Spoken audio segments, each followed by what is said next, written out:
Shalom, Bapak Ibu, Saudara-saudari yang dikasihi oleh Tuhan Yesus Kristus. Selamat berjumpa kembali di channel Suara Rohani Kristen.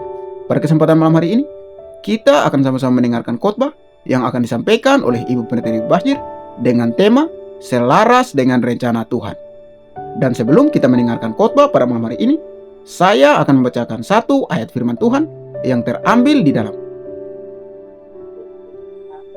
Roma pasal 8 ayatnya yang ke-28. Kita tahu sekarang bahwa Allah turut bekerja dalam segala sesuatu untuk mendatangkan kebaikan bagi mereka yang mengasihi Dia, yaitu bagi mereka yang terpanggil sesuai dengan rencana Allah. Segala pujian, hormat, kemuliaan hanya bagi Engkau Tuhan yang kami sembah, Tuhan yang kami percayai. Engkau tidak pernah gagal dalam rencana-Mu atas hidup kami, Tuhan. Karena itu ajar kami boleh selaras dengan kehendak Tuhan dalam hidup ini, supaya apa yang sudah Tuhan rencanakan dalam hidup kami boleh terlaksana. Ajar kami mengenal Engkau lebih lagi, Tuhan. Ajar kami untuk lebih dalam lagi membangun hubungan yang intim dengan Tuhan. Karena kami percaya pengenalan yang benar akan Tuhan akan membawa kami menemukan semua tujuan Tuhan dalam hidup kami. Terima kasih Bapa, urapi hamba yang tidak ada apa-apanya, urapi setiap kami. Dalam nama Tuhan Yesus yang percaya Tuhan di tengah kita, memberkati kita, katakan bersama amin. Tepuk tangan buat Tuhan Yesus, saudara. Silakan duduk. Berapa banyak yang percaya bahwa Tuhan tidak pernah gagal rencananya atas hidup kita? Iya, Tuhan memang tidak pernah gagal, tapi yang bisa menggagalkan rencana Tuhan itu siapa? Ya, kita. Dan ya memang selalu begitu. Kenapa rencana Tuhan tidak terjadi atas hidup kita, atas hidup manusia? Ya karena manusianya yang menggagalkannya. Saya difoto dulu ya, sudah ya. Iya, Bapak Ibu, untuk bisa selaras dengan rencana Tuhan, ya kita ini harus berjalan, harus berada pada frekuensinya Tuhan, ya, supaya bisa match gitu ya. Kita kalau dengar radio kresek-kresek enak enggak? Ya, karena tidak kena pada frekuensinya. Lah supaya kita bisa satu jalan, satu arah, satu frekuensi dengan Tuhan, tentunya itu tidak datang begitu saja, saudara. Nggak mungkin kita cuma Kristen yang tiap minggu ke gereja toh, ya terus kita langsung ngerti gitu rencana Tuhan. Ya nggak ada kayak begitu. Karena hubungan iman itu harus dibangun. Ya, yang ada tuh hari-hari ini banyak orang Kristen mau cari jalan pintas. Ya, kalau mau menikah, kenalan, datang sama saya, Bu Debi. Doakan ya, kapan ibu ada waktu? Kenapa? Saya mau kenalin pacar saya sama ibu. Terus ya ibu bisa lihat, bisa timbang apakah dia dari Tuhan atau bukan. Ya, terus dia pikir nanti jangan salah ada yang bawa sama Pastor Yosua, tolong Pak ini dilihat ya. Jadi kita kalau dibawa begitu, iya bawa ke sini aja. Nanti kalau saya ketemu dia saya bilang, tatap mata saya. Dipikir pendeta itu dukun. Enggak ada satu orang pun yang bisa tahu rencana Tuhan atas hidup kita selain kita dengan Tuhan dong. Karena rencana Tuhan nggak bisa diwakili, ya nggak bisa. Untuk bisa tahu rencana Tuhan atas hidup kita, kita harus punya hubungan yang dekat dengan Tuhan, ya. Hubungan kita harus dekat. Kalau saudara cuma hari Minggu saja ke gereja, dengar firman cuma setiap hari Minggu, catat baik-baik. Maka dalam 365 hari dalam setahun, saudara cuma beri waktu untuk Tuhan 4 hari. Kalau cuma 2 jam setiap minggu ke gereja, dalam setahun 4 hari yang saudara kasih buat Tuhan. Saya mau tanya, setahun 365 hari, saudara kasih 4 hari cukup gak buat imanmu tumbuh? Ya, enggak mungkin. Pasti imannya mati. Lihat kanan kirimu, mati enggak? Ya, iya, karena kebanyakan orang Kristen begitu. Ya, mereka merasa udah Kristen, udah ke gereja itu udah wow banget. Saya ini nggak pernah bolos loh ke gereja tiap minggu. Dia pikir udah cukup. Dan kayak begitu, pengen tahu kehendak Tuhan yang nggak bisa. Untuk membangun sebuah hubungan dengan Tuhan yang dekat. Kita butuh yang namanya pengenalan. Makanya kita bisa menyembah Tuhan dengan leluasa. Kita bisa berkata, yes Tuhan, rencanamu tuh gak pernah gagal. Kalau kita memang mengenal Tuhan dengan benar. Tapi kalau orang gak mengenal Tuhan dengan benar, ya dia nyanyi aja susah. Jadi lihat aja kalau di gereja itu yang susah-susah nyanyi, yang tidak beriman nyanyinya itu, ya pasti pengenalannya akan Tuhan tuh ya gak sungguh-sungguh, saudara. Karena kalau kita mengenal Tuhan, kita tahu yes banget bahwa yes Tuhan itu janjinya ya dan amin. Maka dengan mudah, saudara. Seperti orang kalau membangun hubungan menikah. Saya yakin saudara tidak menikah dengan orang yang baru ketemu kemarin. Ada yang mau ketemu satu kali terus saya mau melamar kamu besok nikah. Mau saudara? Ya kita gak mau. Kenapa kita gak mau? Karena belum mengenal. Untuk bisa mengenal harus ada hubungan. Ya, semakin sering kita ketemu, semakin tahu karakter aslinya. Benar nggak saudara? Ya, tapi kalau jarang ketemu, jarak jauh ya hanya pencitraan aja. Makanya banyak orang menikah, ya aduh saya mau cerai bu. Kenapa? Ibu dulu menikah gimana? Dulu waktu menikah manis sekali. Sebelum menikah itu luar biasa. Ya kalau saya kesandung batu, batunya dipukul. Ya kan? Kesandung batu, nakal kamu batu ya. Begitu udah nikah, kesandung batu, di mana matamu? Itu kan batu diam-diam. Nah, jadi keluar aslinya saudara. Ya makanya waktu kita itu membangun hubungan, di situ waktu kita mengenal. Pengenalan itu penting. Supaya kita tahu kita mau sama-sama. Yesus pernah berkata kepada seorang perempuan Samaria, saudara, ya, ketika dia ketemu seorang perempuan yang tidak mengenal Tuhan, yang tidak mengenal Allah, dalam Yohanes pasal 4 ayat 20. Perempuan itu berkata begini kepada Tuhan Yesus. Baca bersama. Nenek moyang kami menyembah di atas gunung ini, tetapi kamu katakan bahwa Yerusalemlah tempat orang menyembah. Kata Yesus kepadanya, percayalah kepadaku hai perempuan, saatnya akan tiba bahwa kamu akan menyembah Bapa bukan di gunung ini dan bukan juga. Jadi saudara, kalau kita pergi ke Yerusalem, saudara tidak perlu berdoa di sana, amin. Ya, jangan mau dibodoh-bodohin, apalagi bawa kertas titipan doa. Ya, orang Kristen alay lebay. Ya, bawa formulir doa dimasukin di tembok ratapan. Ini sangat-sangat tidak alkitabiah dan menyesatkan. Jangan saudara pikir setelah doamu dimasukin di tembok ratapan, terus sorga bergetar gitu. Hello please, ya. Jangan dibodoh-bodohin. Saya kalau bawa grup di tembok ratapan, bu kita mau berdoa, mau doain apa kau di tembok situ? Kamu tahu yang pergi berdoa di situ orang Yahudi yang tidak percaya Yesus adalah Mesias. Mereka nangis di situ meminta Mesias datang. Nah kalau kamu pergi berdoa di situ berarti kamu tidak percaya Tuhan Yesus. Makanya Yesus berkata kepada perempuan itu, ada saatnya nanti kamu tidak perlu lagi berdoa di gunung dan tidak usah lagi pergi ke Yerusalem. Zaman dulu orang kalau berdoa ke gunung, kenapa? Tempat yang tinggi dekat dengan Tuhan. Zaman dulu Tuhan selalu menampakkan diri memang di gunung. Gunung Sinai, di Bukit Moria, tempat yang tinggi. Tapi Tuhan bilang saatnya akan tiba, jangan lagi kamu doa di gunung atau di Yerusalem. Makanya orang kadang tanya, bu ibu kan sering bolak-balik ke Yerusalem ya. Kalau ke Yerusalem itu bu, di tempat mana yang paling bergetar ibu berdoa? Ya. Saya bilang di kamar hotel. Ya, bukan di tembok ratapan. Karena Tuhan Yesus bilang kalau kamu pengen ketemu Tuhan, masuk dalam kamar, tutup pintu. Berdoalah di tempat yang tersembunyi kepada Bapamu yang tersembunyi, supaya Bapamu yang di tempat tersembunyi itu menjawab doamu dari tempat yang tersembunyi. Amin. Ya, itu yang benar, saudara. Makanya Yesus bilang ada saatnya nanti kamu ndak usah lagi. Jadi kita kalau ke Yerusalem ngapain? Ya kita lihat tempat-tempat bersejarah di sana. Bukan mau pergi berdoa.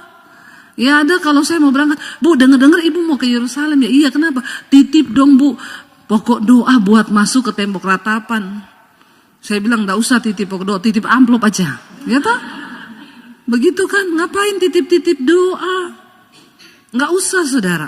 Lalu Yesus berkata kepada perempuan ini ayat 22, kamu menyembah apa yang tidak kamu kenal. Kami menyembah apa yang kami kenal, sebab keselamatan datang dari bangsa Yahudi. Penyembahan bicara tentang pengenalan. Bagaimana mungkin kita menyembah sesuatu yang tidak kita kenal? Lucu kalau ada orang Kristen ke gereja bolak-balik tiap minggu, tapi mereka nggak kenal Tuhan. Nggak kenal sifat-sifat Tuhan, nggak kenal apa maunya Tuhan, apa yang dia suka, apa yang dia benci, kamu nggak tahu. Kalau saya menikah dengan suami saya, terus saya nggak ngerti-ngerti suami saya, kalau ke KFC saya ambil terus tuh crispy, bisa cerai kita. Benar nggak, saudara? Sekarang ini perkara-perkara sederhana bisa bikin orang cerai loh. Ya, masalah uang bisa bikin orang cerai karena tidak ada saling mengerti, saling memahami. Tuhan bilang, karena engkau bukan hanya peka mendengar suaraku, tapi engkau mengenal isi hatiku. Ternyata mendengar suara Tuhan itu tidak sedalam dengan kita mengerti isi hati Tuhan. Nah, orang Kristen sekarang dengar suara Tuhan aja kagak, apalagi mengerti hati Tuhan. Jadi bedanya itu begini, kalau saya mengenal suara suami saya, dia pulang nih ya, dia teriak, sore, saya tahu ini suamiku, dia tidak bisa bohong, karena aku kenal suaranya. Tapi sejak kami menikah, membangun hubungan, ya sama-sama terus, saya jadi mengerti isi hatinya. Dia garuk-garuk begini, saya bilang, ngapa saya pengen kopi? Kok tahu? Aku tahu sudah hatimu dari gerakan tubuhmu karena kita sudah tinggal bersama. Nanti nih dia bikin apa gitu, ngapa lapar? Kok tahu? Ya tahulah karena saya tahu hatimu. Dia marah, dia diam, itu saya tahu. Kenapa sih kamu diam? Ada masalah apa? Saya sudah tahu, saudara, karena saya mengenal dia. Tapi kalau saya biar gini-gini dia nggak tahu-tahu. Beda memang laki-laki dan perempuan ya. Perempuan itu pakai feeling, laki-laki pakai logika. Jadi kalau mau bicara sama laki-laki harus pakai kata-kata, ibu-ibu. Ya, karena pria itu tidak bercerita. Tapi perempuan cerita terus toh. Kalau kau mau cerita rahasiamu, tempat terbaik ceritakan rahasiamu tuh suamimu, karena enggak mungkin bocor ke orang lain. Kenapa? Didengar saja kagak.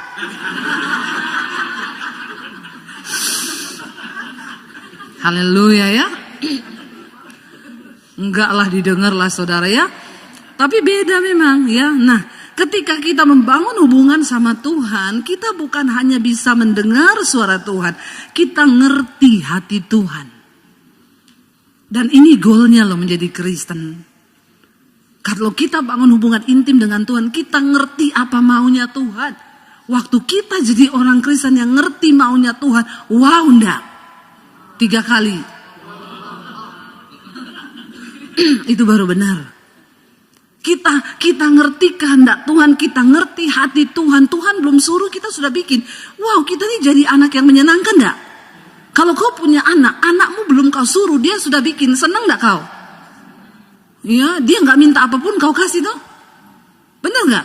Kalau anak kita menyenangkan kita, kira-kira dia minta kasih enggak, saudara? Kasih, karena anak ini dia mendapatkan hatiku. Firman Tuhan berkata gini, 1 Korintus pasal yang ke-6 ayat 17. Baca bersama 1 Korintus 6 ayat 17, 1, 2, 3. Tetapi siapa yang mengikatkan dirinya pada Tuhan menjadi amin.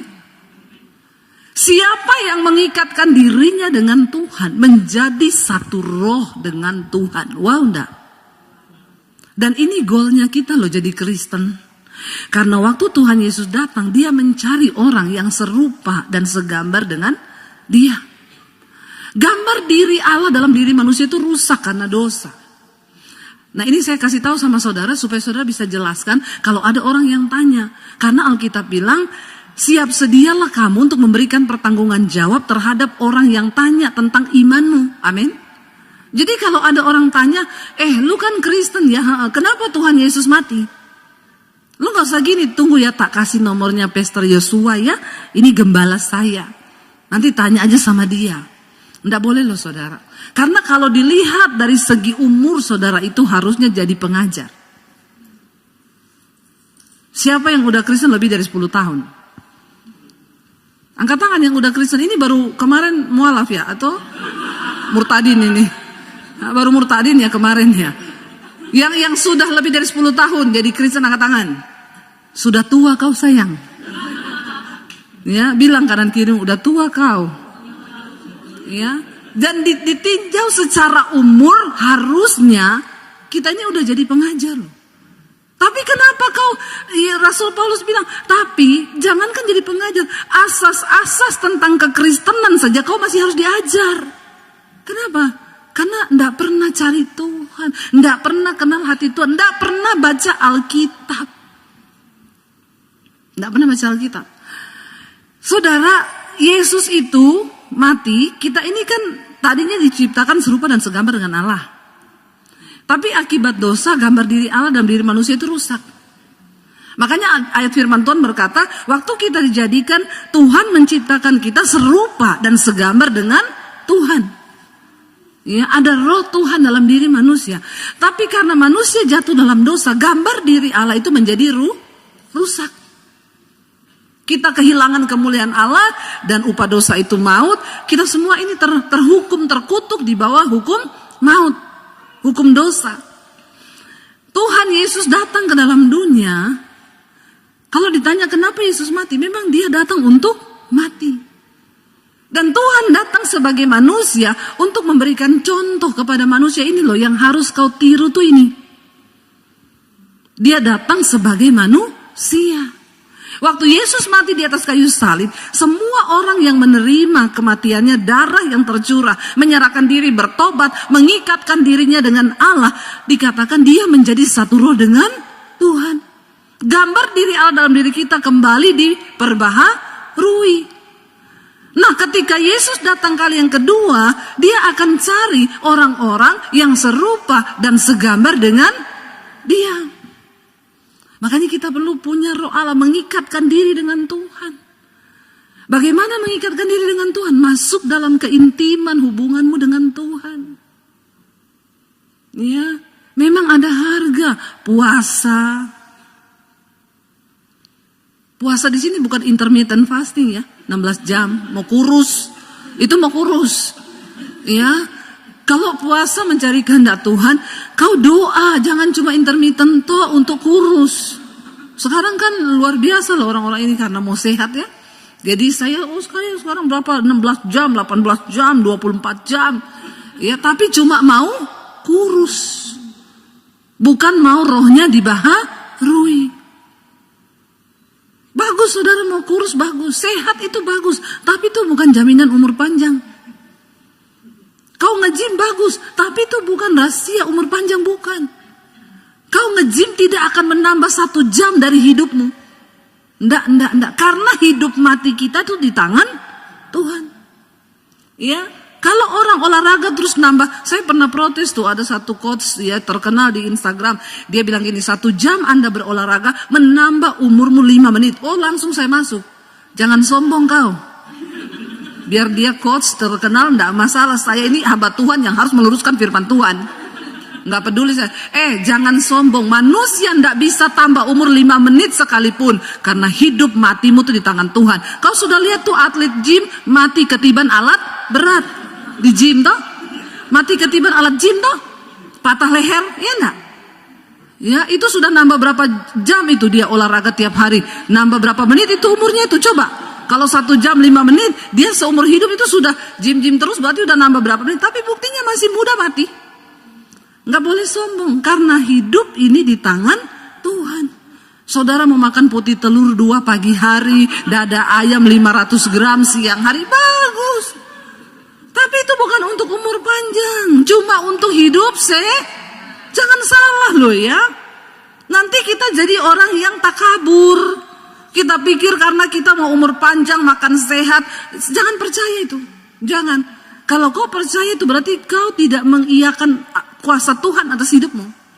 Ayo kita membangun hubungan yang intim dengan Tuhan. Supaya kita ini bersatu dengan Tuhan. Kapanpun kita mati gak masalah. Karena kita sudah mengikatkan diri dengan Tuhan, kita jadi satu roh dengan Tuhan. Kita layak untuk masuk dalam kerajaan surga. Lalu apa keuntungannya kalau kita ini saudara mengikatkan diri dengan Tuhan, membangun hubungan intim dengan Tuhan? Ya, ayat yang ke Mazmur 118 ayat 5 berkata begini.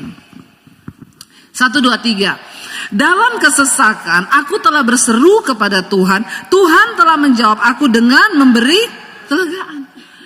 Orang-orang yang intim dengan Tuhan, ketika engkau ada masalah, engkau tidak perlu telepon Pak Yosua, engkau nggak perlu cari Debbie Basir.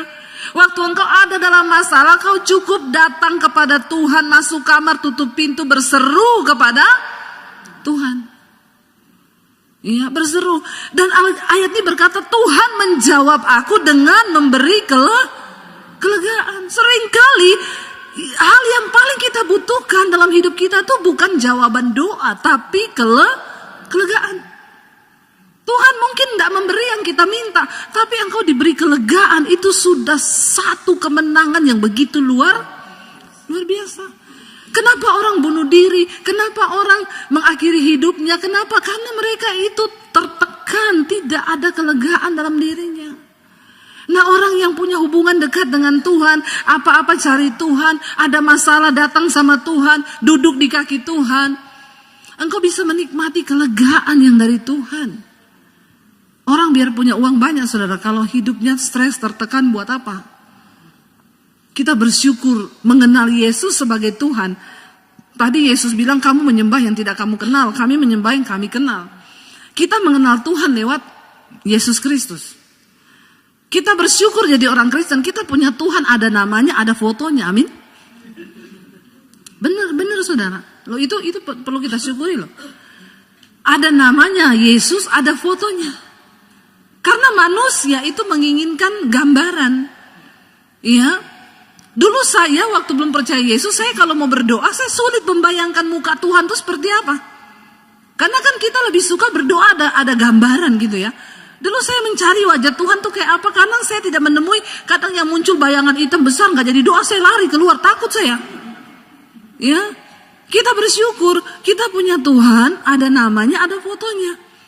Beberapa orang yang pernah ketemu Tuhan yang bukan Kristen, saya tanya, kenapa kamu yakin yang datang sama kamu itu Tuhan Yesus? Soalnya kayak yang di foto-foto ibu, itu bu, pakai jubah putih, bajunya bercahaya, mukanya bercahaya, seperti yang di foto-fotonya orang Kristen itu, Tuhan Yesus. Jadi kita bersyukur loh, kita punya Tuhan yang jelas, amin. Bukan yang bayang-bayang. Berseru kepada namanya. Ketika engkau ada masalah, masuk di kamar, tutup pintu. Berseru kepada Yesus. Dan dikatakan dia akan beri kita kelegaan. Ya, lega saudara. Itu yang sangat dibutuhkan oleh manusia. Kita lihat lagi satu ayat, ya, Mazmur 25 ayat 14. Waktu kau punya hubungan intim dengan Tuhan, melekat dengan Tuhan, apa yang akan kita alami, apa yang kita dapatkan? Ayat baca bersama, Tuhan bergaul karib dengan orang yang takut akan dia, dan perjanjiannya diberitahukannya kepada mereka. Waktu kita intim dengan Tuhan, ayat ini bilang Tuhan tuh bergaul karib dengan orang yang takut akan Tuhan.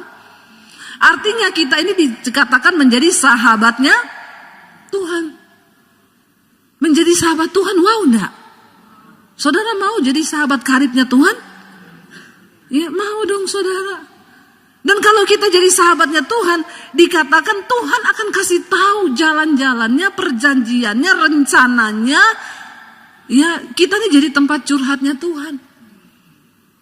Asal kita mau hidup takut akan Tuhan.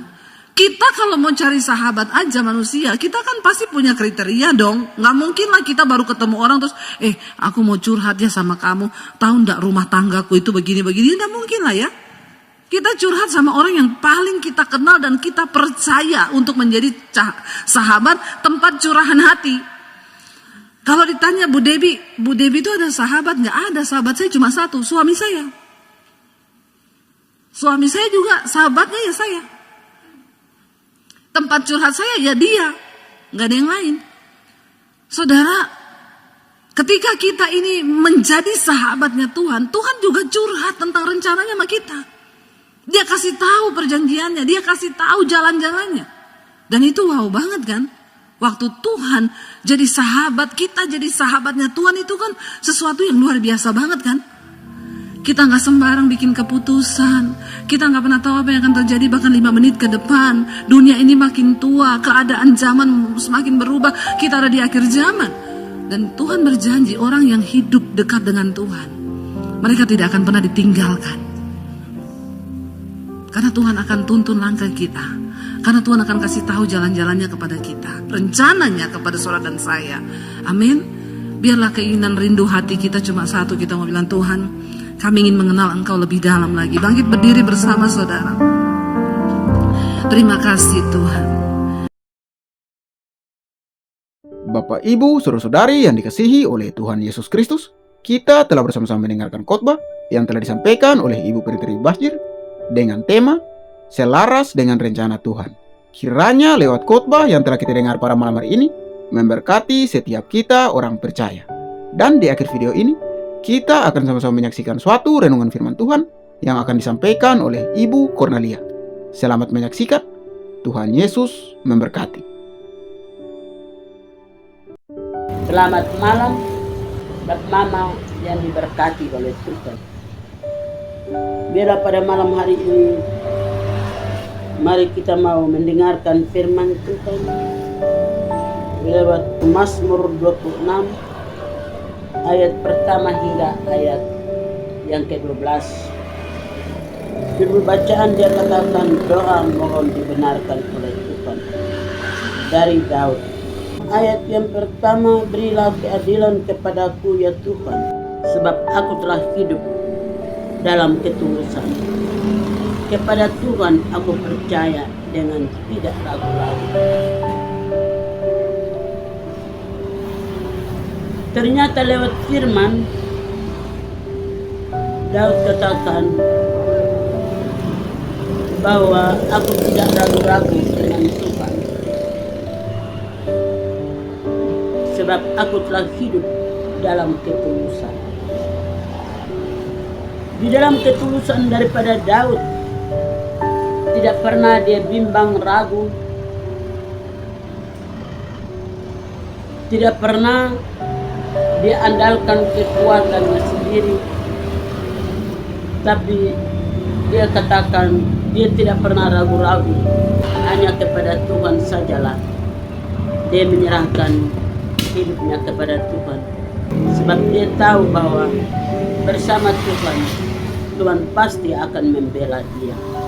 Di dalam ayat yang kedua, ujilah aku ya Tuhan, dan cobalah aku, selidikilah batinku dan hatiku.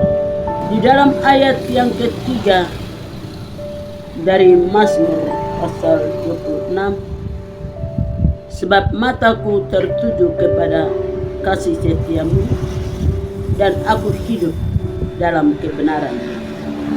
Dalam ayat yang keempat, di mana dia katakan, aku tidak duduk dengan penipu dan dengan orang munafik, aku tidak bergaul. Di dalam ayat yang kelima, aku benci kepada perkumpulan orang yang berbuat jahat, dan dengan orang fasik aku tidak duduk. Ternyata di dalam kehidupan daripada Daud ada perbedaan, yaitu dia tidak akan bergaul dengan orang-orang fasik, dan dia tidak duduk bersama-sama dengan orang-orang fasik. Dia mau supaya dipisahkan diri dan merenungkan firman Tuhan. Dalam ayat yang ke-6, aku membasuh tanganku, tanda tak bersalah, lalu aku berjalan mengelilingi mezbahmu ya Tuhan. Ayat yang ke-7, sambil memperdengarkan nyanyian syukur dengan nyaring dan menceritakan segala perbuatan yang ajaib. Dia memuji menyembah kepada Tuhan. Dia menaikkan puji syukur kepada Tuhan karena Tuhan itu baik, bahwasanya untuk selama-lamanya kasih setia Tuhan. Baiklah kita sebagai orang percaya, kita menceritakan keajaiban Tuhan di dalam kehidupan kita, guna hormat bagi kemuliaan nama Tuhan. Bapak, Mama, saudara sekalian yang diberkati oleh Tuhan, di dalam ayat yang ke-8, Tuhan, aku cinta pada rumah keadilan-Mu dan pada tempat kemuliaan-Mu bersemayam. Dalam ayat yang ke-9, janganlah mencabut nyawaku bersama-sama orang berdosa, atau hidupku bersama-sama orang penumpah darah. Di dalam ayat yang ke-11, tetapi aku ini hidup dalam ketulusan, bebaskanlah aku dan kasihanilah aku. Ternyata Tuhan mengasihi Daud. Ada pembelaan daripada Tuhan. Hidupnya tulus dan selalu mengasihi Allah. Dengan demikian, ayat yang ke-12, kakiku berdiri di tanah yang rata, aku mau memuji Tuhan dalam jemaah. Ternyata bersama dengan Tuhan, kaki daripada Daud berada di tanah yang rata, di dalam nama Bapa, Putra, dan Roh Kudus. Amin.